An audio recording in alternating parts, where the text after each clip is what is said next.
नमस्कार मेरे प्यारे साथियों, मैं डीपी आज एक नए वीडियो के साथ आप लोगों के सामने। आज का मेरा ये वीडियो भारतीय रक्षा मंत्री राजनाथ सिंह और रूस के रक्षा मंत्री एंड्रेय वेलशोव इनके साथ हुई बातचीत। किंगडाओ जो कि चाइना का एक शहर है, वहाँ पर एससीओ समिट के दौरान विदेश मंत्रियों की बैठक में ये मुलाकात हुई, जिसमें दोनों के बीच में कुछ डिफेंस से रिलेटेड समझौते हुए चर्चा क्या है, ज़रा से इसको समझने का प्रयास करेंगे हम लोग और इसका इम्पोर्टेंस क्या है। पहली बात तो ये है कि ये हिंदू से मैंने एक खबर लिया है, 2018 में $5.43 बिलियन का समझौता एक हुआ था भारत और रूस के बीच में, जिसमें S-400 को लेकर के डील की बात थी। इसमें से 2 S-400 की बैटरीज तो भारत को मिल गई थी, लेकिन बाकी 2 नहीं मिल पाई थी। तो उसी के लिए एक बातचीत हुई और कहा यह गया कि बाकी के 2 S-400 आने वाले दिनों में जल्द ही मिल जाएंगे। एक 2026 में मिल जाएगा और एक 27 में मिल जाएगा, मतलब आने वाले 2 सालों में मिल जाएगा। इनका पैसा पहले से पेड, ध्यान रखिए। लेकिन इसके अतिरिक्त 2 स्क्वाड्रन और S-400 और S-500 की चाहिए भारत। इसके लिए भी आपस में समझौता हुआ। होता यह है, सवाल ये पैदा होता है कि क्यों S-400 S-500 की बात की जा रही है। यहाँ ये बता दें हम आपसे कि S-400 की जो मारक क्षमता है वो 400 किलोमीटर तक है, अर्थात 400 किलोमीटर तक उसके जद में कोई भी दुश्मन का विमान आएगा तो उसको मार गिराया जाएगा, या दुश्मन की मिसाइल आएगी तो उसको मार दिया जाएगा। S-500 की क्षमता 500 किलोमीटर तक है। तो S-500 थोड़ा और ज़्यादा सुरक्षित है, लेकिन चलो फिलहाल के लिए कहा गया है, इसमें समझौता हुआ है S-500 को लेकर के भी। आखिरकार सवाल ये पैदा हो रहा है कि S-400 S-500 इस पर इतनी चर्चा क्यों हो रही है, इसकी डीलिंग क्यों हो रही है।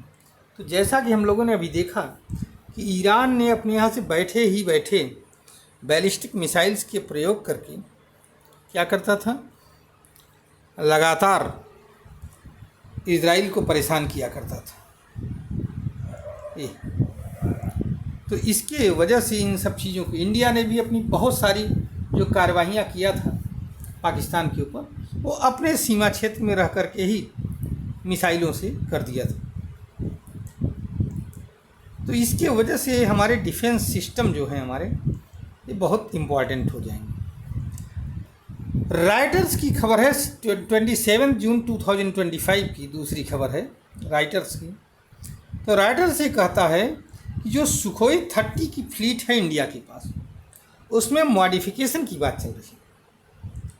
ब्रह्मोस न्यू जनरेशन का जो वो है मिसाइल है, इसको S-400 में लगाया जाएगा और इस तरह से इसका वो किया जाएगा मॉडिफिकेशन कि एक सुखोई में 4 ब्रह्मोस लगा सके। अभी तक एक सुखोई में एक ही ब्रह्मोस लगाया जाता था, ध्यान रखें। इसके अलावा चर्चा है K6 हाइपरसोनिक मिसाइल की। K6 हाइपरसोनिक मिसाइल जो कि सबमरीन से लॉन्च की जाती है, बैलिस्टिक मिसाइल है, समुद्र में रहते हुए इसको लॉन्च किया जाएगा। INS अरिहंत और INS अरिघात से इसको लॉन्च किया जा सकता है पनडुब्बियों की सहायता से। और ध्यान रखिएगा कि ये जो है मतलब कि मिसाइल तो है ये, लेकिन बड़ी ख़तरनाक मिसाइल है, ड्यूल यूज की मिसाइल है। इससे परमाणु क्या कहते हैं अस्त्र को भी ले जा कर के दागा जा सकता है, समझ रहे हैं। इसके हेड पर एटमी हथियारों को भी रख करके दागा जा सकता है। तो ये कुछ समझौते हैं। तो इसका उद्देश्य क्या है भाई? K6 जो हाइपरसोनिक मिसाइल लेने की बात इंडिया कर रहा है, इसकी मारक क्षमता 8000 किलोमीटर है। तो इसके माने कि भविष्य में क्या किसी बड़े युद्ध की आशंका है, जिससे मीट करने के लिए भारत जो है ये ले रहा है। ये तो खैर भविष्य ही बताएगा, लेकिन ऐसा समझौता हो रहा है। सुखोई का जो मॉडिफिकेशन किया जा रहा है ये भी इसी बात को इंडिकेट कर रहा है। S-400 जो मिसाइल डिफेंस की बैटरीज लेने की बात की जा रही है वो भी इसी तरफ इशारा करता है। चलिए, निकट भविष्य में न सही जब भी युद्ध होगा भारत तैयार तो रहेगा।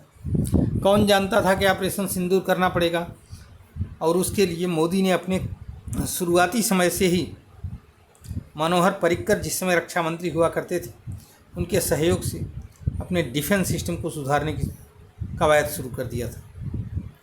इसमें मनोहर पर्रिकर को हमें धन्यवाद देना चाहिए जिन्होंने इतने उस ज़माने में फर्म स्टेप उठाया और ट्रांसपेरेंट और बिना किसी उसके मतलब कि धोखाधड़ी की सारे डील कर दिए। दोस्तों, एक खबर और आई है पाकिस्तान से। आज सुबह 7 बजे की खबर है। पाकिस्तान के खैबर पख्तूनख्वा में उत्तरी वजीरिस्तान में, कहाँ पर है, उत्तरी वजीरिस्तान में एक मार्केट था।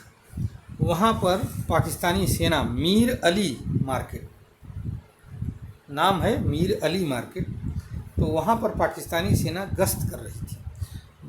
2-3 गाड़ियाँ थी इनकी, कुछ बम निरोधक दस्ते भी थे।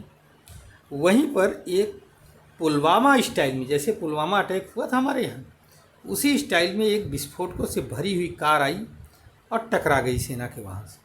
विस्फोट हो गया, इतना ज़बरदस्त विस्फोट था कि गाड़ियों के तो वहाँ पर खच्चे उड़ गए। 13 सैनिक मारे गए, 19 अदर लोग मारे गए और 10 सैन्यकर्मी बुरी तरह से घायल हो गए। तो ये है पाकिस्तान से जुड़ी हुई खबर, जिसमें आज उसकी सेना को उसी तरह से उन परिस्थितियों का सामना करना पड़ रहा है जिन परिस्थितियों को उसने स्वयं भारत के सामने खड़ा किया था आतंकवादियों के रूप में। ये कुछ इम्पोर्टेंट खबरें थी आज की। मैं आज अपना वीडियो यहीं पर समाप्त कर रहा हूँ।